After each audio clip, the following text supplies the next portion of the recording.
TV KPM. Cantiknya warna-warna ni. Okey, nak ambil warna hijau lah. Sebab nak buat pokok. Letak air sikit. Okeylah, ambil warna hijau. Susahnya. Betul ke macam ni buat pokok ni? Kenapa tak jadi ni? Alah, tak jadi pokok pun. Okeylah, kalau macam tu nak buat ke nak buat dahan pokok? Susah betul lah. Tukarlah berus lain. Tukarlah. Buat dahan pokok pula. Macam ni. Oh, Mira buat apa ni? Cikgu. Saya sebenarnya tengah buat lukis pokok, cikgu. Oh ya, kalau nampaknya macam ada bakat lah Mira. Cuma sikit ada kena latihan ataupun kisah yang betul boleh improve ni. Oh ya ke? Boleh? Lepas ke ni cikgu? Lukisan macam ni pokok saya? Ini lepas. Cuma orang kata kalau dah dapat didikan ataupun banyak latihan, saya rasa lagi ada peningkatan. Oh ya ke? Betul lah. Ataupun sebab cikgu kata kalau dapat sedikit guide tu kan, boleh jadi mungkin cikgu boleh guide saya macam mana lukis pokok. Boleh. Saya tunjuk cara macam mana nak lukis pokok. Boleh kat cikgu. Sini berus banyak. Okay, kita ambil berus, katalah ini Chinese berus. Chinese berus ni kalau ikutkan dia punya bulu, dia bulu kambing. Dia agak lasak. Okay. Jadi kita pecah-pecahkan macam ini. Okay. Cikgu. Lepas tu kita ambil warna. Kita ambil warna biru, tak apa. Boleh. Kita letak saja. Macam ni saja. Macam tu. Sedikit air. Sini. Okey. Kita basuh. Ini air ni pun penting. Dia ada satu bahagian yang kita kena basuh, satu bahagian yang bersih untuk kita gunakan. Buang sikit air dia. Ya, betul. Kita buat lagi sekali. Ini kita ambil warna kuning pula. Warna kuning ya? Warna kuning pula kita ambil. Wah, cikgu punya pokok ada dua warna, biru dan kita kuning. Kita letak saja. Okey. Jadi bila warna kuning ni dicampur dengan warna hijau, warna kuning bercampur warna biru, dia akan jadi warna hijau. Jadi kita nampak dia ada segi warna di situ. Kita basuh lagi. Basuh lagi, ulang lagi. Ini cat air ni.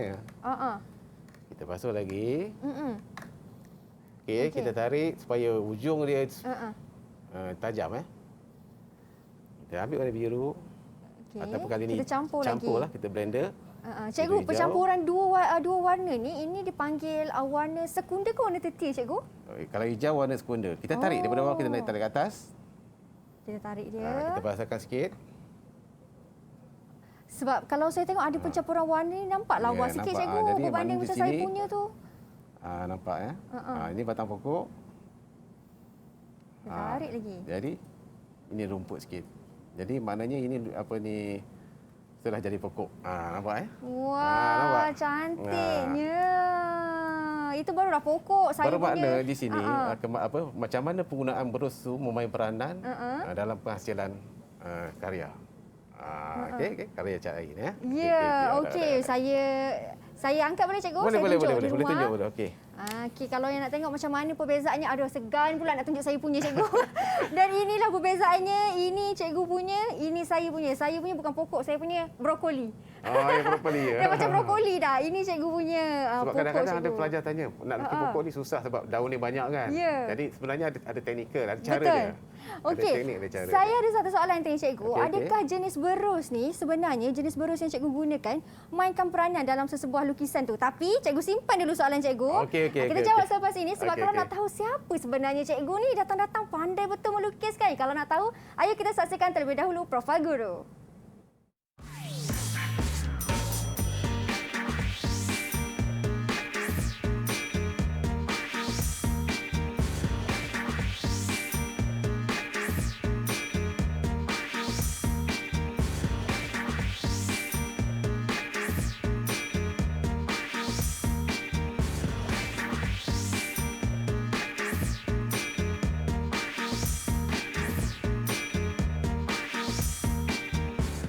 Assalamualaikum dan salam sejahtera semua. Seperti biasa anda sedang menonton Mahir di Didik TV KPM. Saya Syamira Nazir dan hari ini kita nak belajar subjek Pendidikan Seni Visual PSV dengan topiknya iaitu Seni Catai. Ya. Betul cikgu. Dan bersama dengan Mira, cikgu Abu Sari. Assalamualaikum cikgu, apa khabar? Waalaikumsalam warahmatullahi wabarakatuh. Sihat cikgu, selamat Hari Raya cikgu. Ya, selamat Hari Raya Ma'azal Batin. Ya, sama. Cikgu lengkap berpakaian dengan bersamping datang ke kelas mahir kita hari ini cikgu. Sebelum kita berbincang dengan lebih mendalam lagi tentang kita punya subjek kita hari ini, seni catatan ni cikgu, saya persilakan cikgu untuk sanitasi tangan terlebih dahulu. Silakan cikgu. Okey, ini SOP kena jaga SOP kena jaga. Kena Walaupun jaga. kita dalam kelas, kelas Okey. studio ni, kena juga jaga. Baik, kemudian baru kita boleh buka pelitup muka dan simpankan di dalam sampul pelitup muka. Okey. Inilah Cikgu Abu Sari kita. Cikgu datang dari mana tadi cikgu? Saya dengar dari SMK USJ, cikgu betul? Ya, nama saya Cikgu Abu Sari bin Harun. Jadi saya bertugas sekarang ni saya bertugas dan mengajar di SMK USJ 4 Subang Jaya Selangor. Wah, dah lamalah cikgu mengajar PSB ni. Saya rasa saya telah mengajar PSB ni dalam lebih kurang dalam 23 tahun. 23 tahun cikgu. Cikgu, saya rasa wah lama tu cikgu pengalaman tu. 23 tahun dan pengalaman 23 tahun tu itu yang kita nak gunakan dalam kelas 1 jam kita hari ini cikgu. Betul. Walaupun dalam musim raya. Betul, kelas tetap jalan cikgu kan? Kelas tetap jalan. Tetap jalan. Okey cikgu, tadi masa kita sebelum mula kelas tu, cikgu ada tunjuklah bagaimana cara yang sebenar nak melukis pokok ni berbanding dengan saya kan cikgu. Tadi kan saya cakap saya ada satu soalan nak tanya cikgu. Okey. Soalan saya, adakah sebenarnya berus warna yang kita gunakan ni mainkan peranan untuk hasilkan satu gambar yang cantik dan juga berkualiti cikgu? Okey, ya sebenarnya berus ini memang sangat memainkan peranan. Sebab saya lihat di sekolah kadang-kadang pelajar yang mengambil SPM, seni visual, kadang-kadang dia pakai berus yang kecil. Satu berus tu lah guna itulah latar belakang, itulah depan. Jadi bila berus yang kecil ini maknanya gerakannya lambat. Macam ni contoh macam ni ni kecil lah. Jadi kita boleh kalau sekurang-kurangnya kita kena ada 3 berus iaitu yang kecil, yang sederhana dan yang besar. Kalau boleh ada yang besar lagi macam ni lagi senang. Jadi kita nak buat hasil karya tu lebih cepat dan lebih sesuai lah. Maknanya kita gunakan berus yang sesuai untuk menghasilkan karya. Bukan satu berus saja. Dekat sini pun banyak berus. Nanti saya tunjukkan satu-satu macam mana punya berus dia. Mungkin gunakan berus yang kecil ni supaya tak nak comot cikgu. Warna tu nak bagi cantik dalam lukisan tu. Bukan tak nak comot. Yang kecil ni selalunya kita gunakan untuk membuat seolah contohnya seperti macam burung yang jauh, kecil-kecil ataupun tali ataupun tiang-tiang ataupun yang detail-detail pakai berus yang kecil lah. Kalau yang besar ni selalunya kita buat latar belakang. Contohnya macam langit, laut dan sebagainya, latar belakang sesuai untuk berus yang besar. Berus yang sederhana dia lebih kepada objek lah untuk menerapkan. Okay? Yang lukisan kita buat tadi ni cikgu menggunakan berus yang saiznya sederhana ke? Yang ini sederhana. Yang ini sederhana. Saiz yang sederhana lah, yang cantik. Dan hari ni cikgu, bila cikgu sentuh pasal berus semua ni kan, memang dalam kehidupan seharian pun memang semua guna berus ni lah cikgu. Kalau yang perempuan yang make up ni pun sama juga cikgu. Ada berus besar, berus kecil, untuk pipi besar sikit, untuk mata kecil sikit kan cikgu. Betul. Dan untuk hari ini yang kita nak belajar topik kita iaitu seni catatan. Mungkin cikgu boleh terangkan dekat mereka kat rumah yang nak tahu sebenarnya seni catatan ni apa? Dia cat ke macam mana? Okey. Sebenarnya seni catatan ini sebelum ini saya lihat rakan-rakan saya telah membuat dalam rancangan Didik TV juga dan memberi penerangan yang begitu jelas berkaitan dengan seni catatan. Tapi pada hari ini agak istimewa kerana hari ini saya ingin mengajar pendidikan seni visual tajuk seni catatan tetapi lebih fokus iaitu kepada catatan cat air. Fokus pada catatan cat air. Kerana apa? Kerana seni catatan cat air ini dia refer kepada peperiksaan SPM yang sebenarnya mana dia ada 3 paper, saya selalu ulangi 3 paper iaitu teori, seni halus dan KRSV. Jadi bermula pada tahun ini 2021 KSSM dan juga Lembaga Peperiksaan Malaysia telah mengubah dia punya format SPM di mana markah pemberatan kepada seni halus. Seni halus. Jadi maknanya kalau macam teori itu 40 soalan, wajaran markah dia lebih kurang 20%. KRSV sekarang tukar kepada 6 soalan, markah wajaran dia 30%. Manakala seni halus, markah ni adalah 50%. Jadi dalam seni halus ini ada 6 soalan yang akan diberikan seminggu sebelum peperiksaan. Jadi pelajar kena pilih. Apabila pelajar pilih, selalunya dia akan pilih mengikut kemampuan dia. Betul. Kemudian dalam masa yang sama, media ataupun yang selalu digunakan dalam SPM tu selalunya menggunakan cat air. Cat air. Dan juga disamping dengan pensil warna. Tapi saya rasa dan saya tengok dan saya yakin cat air paling popular. Cat air paling popular dan saya pun rasa cat air yang cantik, paling cantik cikgu. Jadi kalau siapa yang berkemampuan menghasilkan karya menggunakan cat air dengan baik dengan cantik, mungkin markah dia lebih besar dan mungkin markah dia baik. Itu yang kita nak belajar hari ni cikgu untuk mahir dalam menggunakan cat air tu cikgu. Jadi kita berhenti berehat seketika. Anda kalau nak mahir guna cat air bagaimana? Jangan ke mana-mana, kita kembali selepas ini hanya di Mahir Didik TV KPM.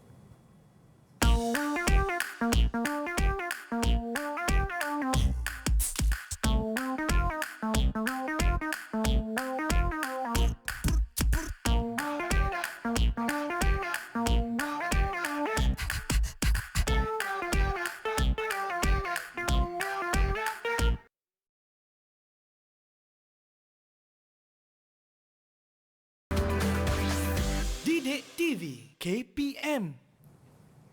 Baik, kembali kita di Mahir. Itu dia kalau nampak cantiknya lukisan-lukisan yang cikgu hasilkan. Ini semua cikgu buat sendiri cikgu?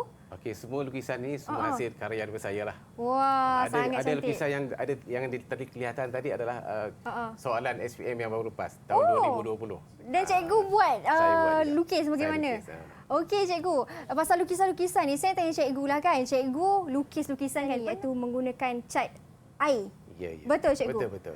Mungkin cikgu boleh terangkan dengan lebih mendalam kepada saya dan juga murid-murid di rumah. Silakan. Okey, seni catatan cat air ini kalau kita ikutkan daripada sejarahnya, di negara Malaysia bermula pada awal 1930-an, di mana pada masa ini kita masih lagi dijajah oleh British. Jadi pegawai-pegawai British dia datang ke tanah Melayu, dalam masa yang sama dibawa budaya menghasilkan karya menggunakan catatan cat air. Jadi pada masa itu artis yang kerap yang aktif melukis, contohnya seperti Yong Man Sen, Abdullah Arif dan ada ramai lagi. Mereka adalah antara pelopor yang awal yang melukis cat air di Malaysia. Sehinggalah sampai ke hari ini, sekarang ini kalau saya lihat memang ramai sangat pelukis-pelukis yang berbakat yang mahir dalam cat air di tanah air kita.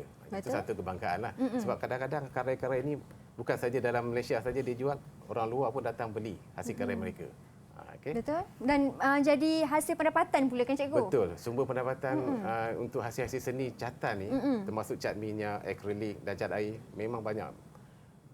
Saya rasa dalam satu tembuhan tu mungkin berjuta juga hasil betul. yang daripada artis daripada tanah air. Betul tu cikgu. Dan untuk menghasilkan seni catatan ni juga pastinya mengambil masa ataupun kena ada minat lah untuk menghasilkan. Itu kena ada minat. Bagaimana pula dengan kita punya bahan-bahan tu, kena ada bahan dia juga cikgu, peralatan tu. Betul, peralatan. Mungkin cikgu boleh tunjuk. Okey, dalam seni catatan cat air dia ada disiplin dia. Kalau kita buat apa kerja pun mesti kena ada disiplin. Jadi bila nak menghasilkan karya yang baik, yang bagus, kita kena ikut disiplin catatan cat air. Iaitu yang pertama sekali, kita mesti ada palette. Di sini palette ini sangat popular lah di Malaysia ni. Mana kat sekolah semua ada palette ni. Tapi ada kesilapan juga. Ramai pelajar dia bubuh warna dekat bahagian yang 6 ini. Betul. Itu saya antara pelajar tu cikgu. Betul. Sebenarnya salah. Warna di sini. Okey, warna di sini. Jadi warna di sini campur ke sini. Yang ini campur ke sini. Jadi kat sini ada macam mana kita nak buat pancaran warna. Tetapi palette macam ni bukanlah tak bagus. Yang popular dia agak murah sikit. Ada lagi satu palette yang macam ni. Okey. Ini palette yang macam ni. Dia punya istimewa dia adalah kita boleh tutup dia.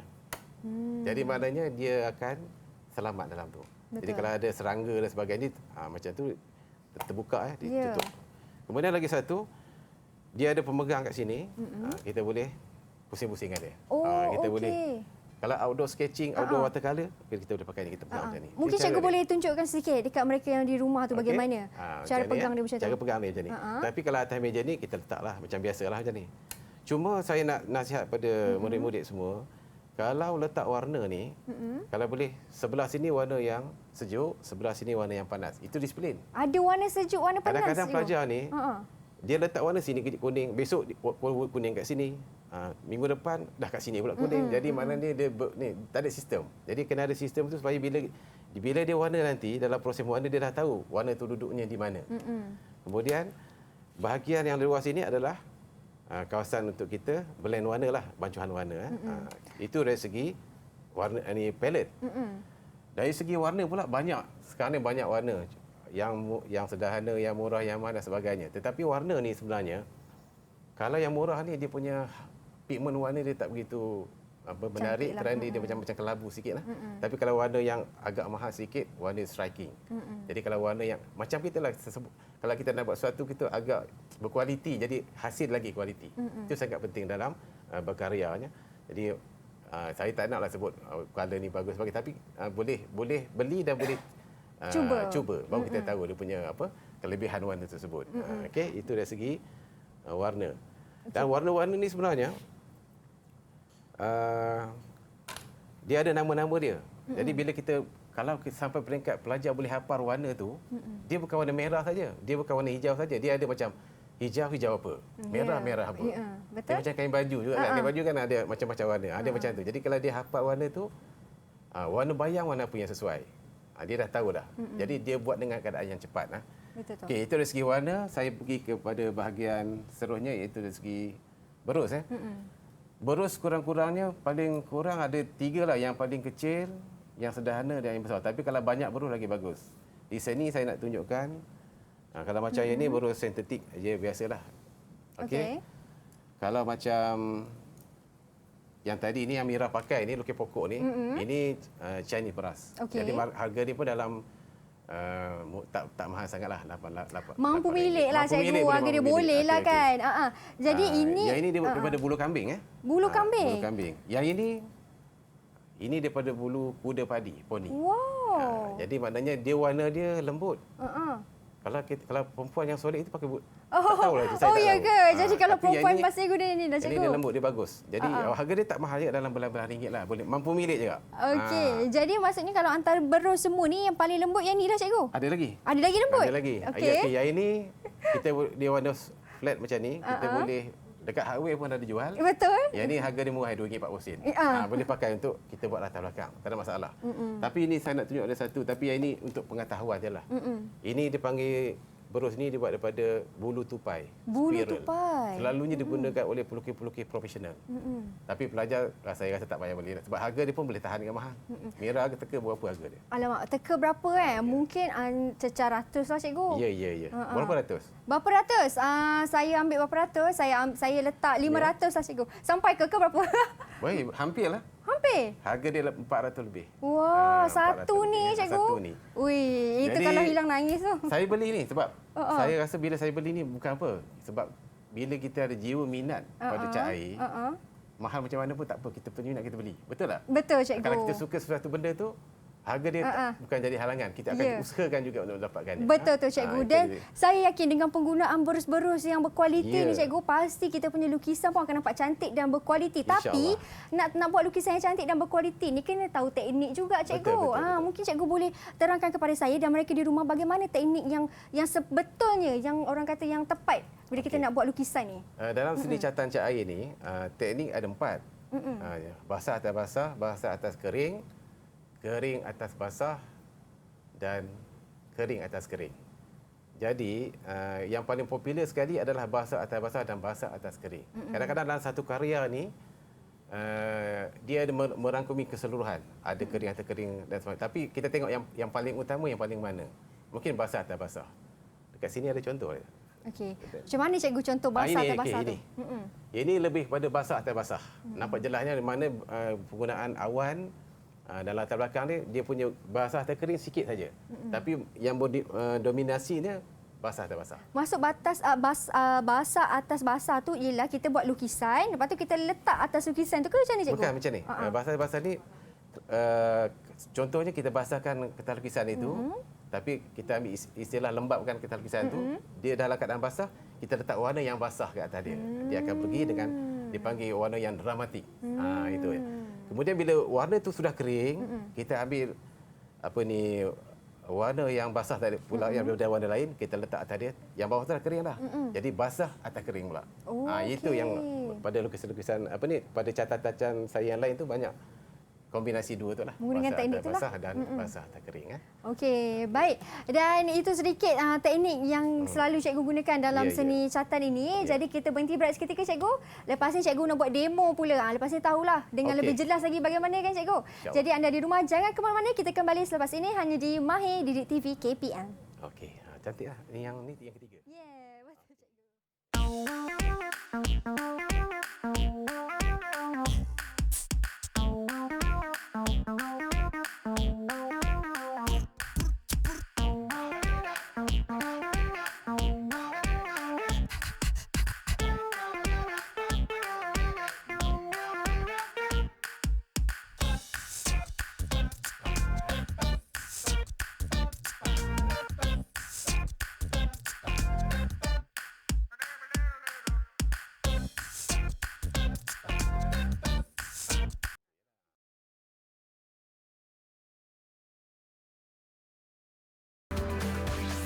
Didik TV KPM.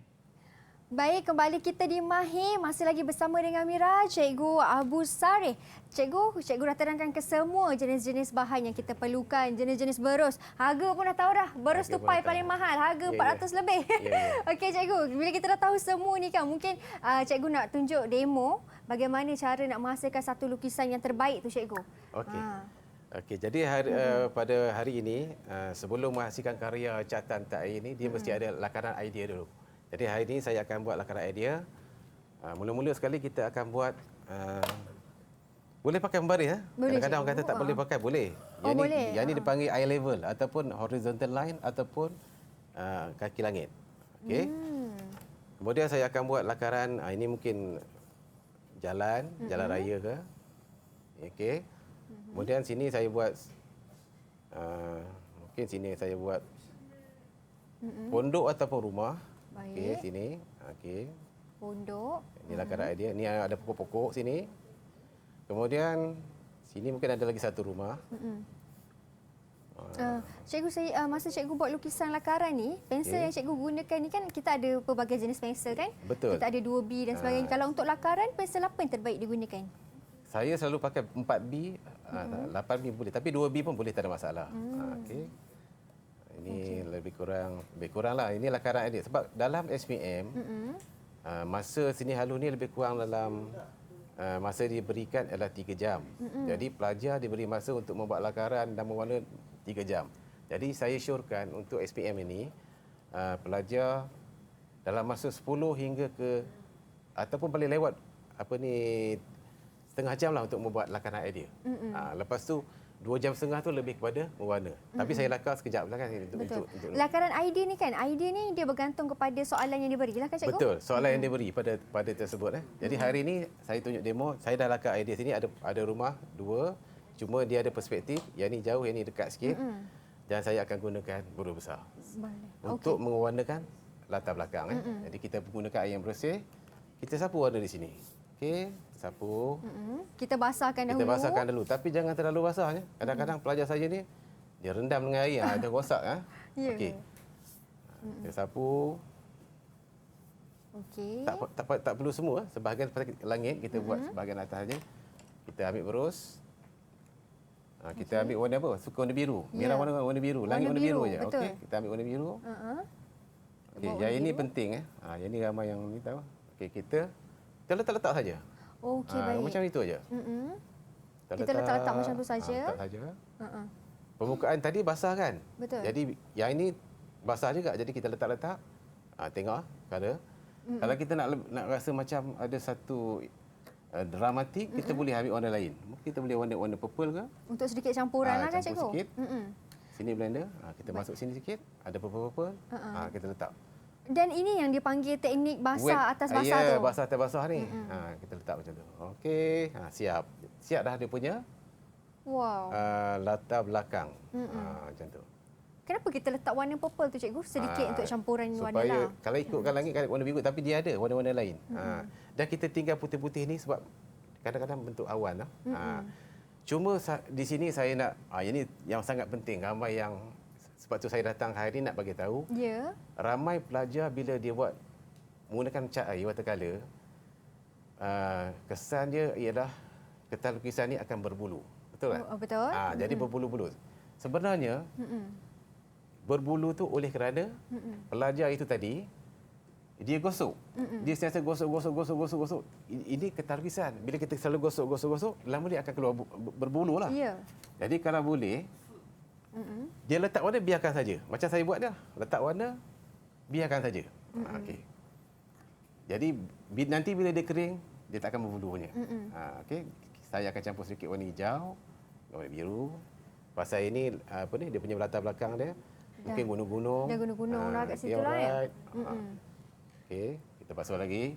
Okey. Rupanya satu tips penting daripada cikgu kalau dah berwarna tu jangan gosok. Jangan Kacau dia. Letak je. Ini warna kuning, mungkin belakang sini. Okey. Letak macam ni je, biar je. Layang-layang je lah macam tu. Layang saja macam tu. Macam itu saja. Sini, kita biar. Okey. Kemudian kita ambil warna. Ni nama dia yellow ochre. Sapu ni jalan. Layang macam tu je. Okey. Bila cikgu warna ni kan, cikgu sebenarnya kan perlu ke kita ni sebagai murid yang nak start mewarna ni kena ikut betul-betul lah kita punya lakaran tu. Tak perlu. Sebab yang ni watercolor ni nanti bila dia dah kering nanti baru kita gunakan kering atas basah. Baru kita boleh detailkan dia. Baik. Okey. Nampak sini? Kita ambil sikit warna ni. Ada tone ni sikit. Tak sini. Ada tone dia lah kan? Okey. Mungkin cikgu boleh kongsikan kepada saya dan juga mereka di rumah. Sebenarnya cikgu, apakah elemen yang kena ada untuk hasilkan satu karya yang cantik ataupun karya yang menarik? Elemen-elemen maknanya macam mana pencantuman warna, macam mana kita menghasilkan bentuk-bentuk tu supaya nampak. Jadi bila orang lihat, ini bentuk apa, ini bentuk, orang kenal pasti. Jadi bentuk-bentuk dan elemen-elemen warna ni berdramatik, bercampur, akan menghasilkan satu karya yang menarik lah. Yang penting sekali, selain pada yang lain-lain tu maknanya dia punya komposisi dia, keseimbangan dia dan juga aturan-aturan disiplin dalam mewarna. Itu kena masuk elemen-elemen tu semua tadi. Warna pun kena berdisiplin cikgu Ada. Kita dah masuk. Ini dipanggil warna, orang kata apa, first layer dipanggil. First layer ni kita letak warna je semua. Macam nampak kan? Betul. Lepas tu kita dah mula gunakan beruh yang sederhana. Tadi latar belakang semua tu lebih kepada beruh yang besar kan. Beruh yang sederhana. Okey. Beruh yang sederhana. Kita letak di sini. Bila kita nak gunakan beruh sederhana ni cikgu? Bila semakin mendetail. Semakin kita nak membentuk objek, kita dah letak ni. Okey. Kemudian lagi satu dalam watercolor ni, elemen yang sangat penting yang Mira tanya tadi, selain pada yang cikgu sebutkan adalah macam mana kita nak kenal pasti cahaya dan bayang. Itulah yang paling bagus. Kalau dapat teka cahaya dan bayang, akan menghasilkan satu karya yang menarik. Dan dapatlah markah lebih kat situ, extra kat situ markah kan cikgu. Dan untuk kita nak buat warna ni kan cikgu, sebab kan kita guna watercolor ataupun gunakan cat air ni. Jadi nak warna tu kita kena letak dekat satu tempat yang rata ke kita boleh letak dekat easel dan kita colorkan macam tu? Selalunya dekat easel ni nanti dia basah kan, dia akan turun. Jadi maknanya kalau boleh dia ada agak tinggi sikit. Tapi macam mana kita kontrol dia? Okey, saya nak tunjuk yang kat sini macam mana lukis pokok yang Mira lukis tadi. Inilah nak lukis pokok ni macam mana ni? Letak sini ni pokok. Letak saja warna, tarik. Ni batang dia. Letak sini warna. Kan ada pokok. Macam main macam tu je. Chop macam tu je cikgu letak je warna. Hijau muda, hijau macam tu. Okey. Dia dramatik kat situ. Okey, sini. Lepas tu kita ambil lagi. Okey, kita ambil lagi dan kemudian kita sini saja. Macam tu pula cikgu. Yang ini daun pokok kan beribu-ribu. Jadi kita tak payahlah macam saya buat, saya ikut betul-betul. Okey. Letak sini. Okey. Kemudian kita ambil. Kemudian kita letak ni batang pokok. Tarik je. Lah. Dia ada nampak blur situ. Jadi tapi yang ni lebih pada banyak teknik wet on wet lah. Nak basah atas basah. Basah atas basah kan? Basah atas basah. Mungkin pada ayalah cikgu berpengalaman dah 23 tahun senang untuk cikgu kan. Tapi bagaimana pula mungkin cikgu tips lah sedikit kan kepada mereka macam saya dah tadi buat pokok tak jadi kan. Macam mana cara untuk murid-murid ni boleh improve diri mereka dalam segi mewarna dan juga buat lukisan seni catatan ni? Okey, kalau nak improve dia tak ada jalan pintas lah. Dia memang kena banyak latihan lah. Kena banyak latihan. Jadi selalu lihat apa ni? Contoh-contoh daripada pelukis-pelukis yang terkenal yang dia minat pun boleh. Jadi dia akan cuba ikut dia punya step by step dia dan sebagainya. Akhirnya bila datang minat dia akan usaha lagi, dia akan improve. Dan kalau dapat berjumpa dengan rakan-rakan ataupun guru-guru yang mahir dalam bahagian ni boleh tanya pendapat. Jadi itu cara untuk meningkatkan dia punya kemahiran dalam watercolor lah. Macam tu. Okey. Okey. Ini nampak macam ada bayang-bayang sikitlah. Walaupun dia nampak yang very simple tapi kita dah nampak dia punya ini yang dikatakan cahaya dan bayang tadi ni. Okey. Kemudian kita terus warna. Macam cikgu kata yang paling penting disiplin. Dia sebenarnya lagi satu dia kena ada kesabaran dalam menghasilkan catatan air. Jadi bila warna dia basah kita nak laju kan. Tapi oleh kerana dia basah kita kena sabar dulu. Tunggu dia kering dulu. Tunggu dia kering dulu. Jadi macam ni saya dah tak sabar ni. Sebab ialah peruntukan masa jadi kita buat yang penting adalah macam mana teknik Jadi sini ada pokok besar kan. Cahaya datang dari sini jadi saya akan buat sini bayang satu. Nampak? Betul. Bayang pokok tu berada bayang di situ. Bayang pokok ni jatuh di sini. Lagi satu, kalau nak buat macam apa ni tiang elektrik lah katakan yang tinggi-tinggi itu, kita boleh pakai membaris sebenarnya. Ini. Kita gunakan berus yang paling kecil, cikgu. Guna berus kecil. Membaris kita letak sini. Okey, ni tiang elektrik sini. Tapi jangan rapat kan, nanti dia basah. Macam ni. Tarik saja. Macam tu. Itu saja. Tapi oleh kerana dia masih basah lagi, kita tunggu dia kering lah. Betul. Macam tu. Lepas tu, gunakan berus yang halus. Kita buat dia punya wire-wire elektrik tu. Wire elektrik lah. Dan juga sini ada bayang lah. Di situ kan. Okey. Kalau untuk bayangkan cikgu, warna yang sesuai untuk bayang ni, dia tak semestinya kena warna hitam ke, warna kalau saya suka bayang ni warna purple, kadang-kadang cobalt blue, ataupun campuran apa ni, ultramarine dengan cobalt blue. Dia kena banyak latihan lah. Tapi kalau warna hitam tak sesuai untuk watercolor. Sebab warna hitam ni bila kita pakai untuk shadow, dia dah jadi warna tu jadi macam ni cikgu, macam mati ke macam mana? Ya. Sebab warna yang cantik-cantik yang meriah ni, kalau nak warna hitam kita campurkan warna merah dengan warna purple ataupun warna merah dengan warna biru, tapi kita kena jaga dia punya kualiti jumlah dia punya warna itu tadi. Okey. Nampak dah dia punya tu. Okey, ini belum siap lagi tapi dah nampak dia punya strukturnya. Yang penting perspektif dia betul. Perspektif dia kena betul. Okey, kalau mereka yang macam cikgu kata yang SPM ni ada masa dalam masa 3 jam je 3 nak jam. buat. Nak fikir idea lakaran lagi, nak tunggu kering lagi kan cikgu. Jadi macam mana? Selalu sempat lah cikgu. Kalau 3 jam tu sebenarnya bagi saya sangat sempat lah. Sebab setengah jam tu buat lakaran, 2 jam setengah untuk menghasilkan karya.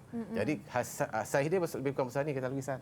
Jadi saya rasa 3 jam tu sangat sempat lah. Sebab saya buat ni pun kejap je ni.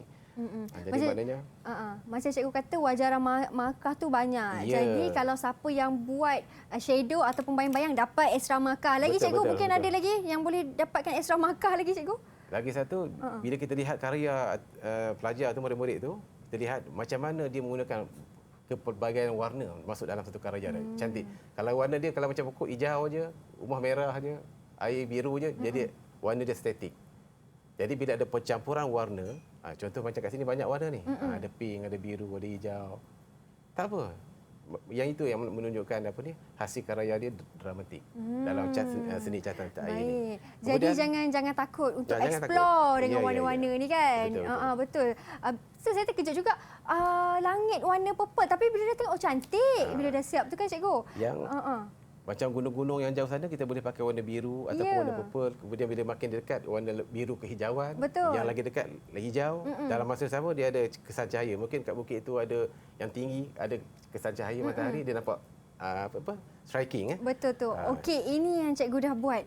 Dalam masa yang berapa minit ni je cikgu. Betul, kan? ya. Mungkin cikgu boleh tunjukkan kepada saya dan mereka di rumah lukisan yang dah siap macam mana? Lukisan ni juga yang saya buat tapi dalam masa lebih kurang setengah jam lah. Yang ini lebih kurang dalam 15 minit. Okey. Yang ini ni. Fuh, inilah dia cantiknya. Okey. Ini yang lebih kurang dalam masa setengah jam cikgu buat. Setengah jam je cikgu? Setengah jam ya. Jadi yang ini menunjukkan macam mana cahaya dan bayang tu. Cahaya dan bayang memainkan peranan dalam penghasilan karya. Jadi boleh kita lihat dia macam deep maknanya kita nampak sana ruang depan, ruang tengah dan ruang belakang. Betul ruang belakang sana kita tengok langit, ada kesan cahaya, ada warna biru, warna pink, warna merah. Kemudian di belakang sana pokok-pokok tu satu palitan warna saja. Tapi kemudian tengok rumah tu dia punya kesan cahaya kan. Nampak kesan cahaya kat rumah tu. Itu yang kata yang dramatik tu yang satu-satunya kita perlu elemen dalam catatan cahaya tu. Ya, betul tu. Elemen-elemen kecil macam tu yang sebenarnya ada markah banyak kat situ kan cikgu kan? Yang membezakan di antara murid dengan murid yang lain. Ya, betul. Okey, jadi kita berhenti berehat seketika cikgu. Kita kembali selepas ini. Anda di rumah jangan ke mana-mana, hanya di Mahir Didik TV KPM.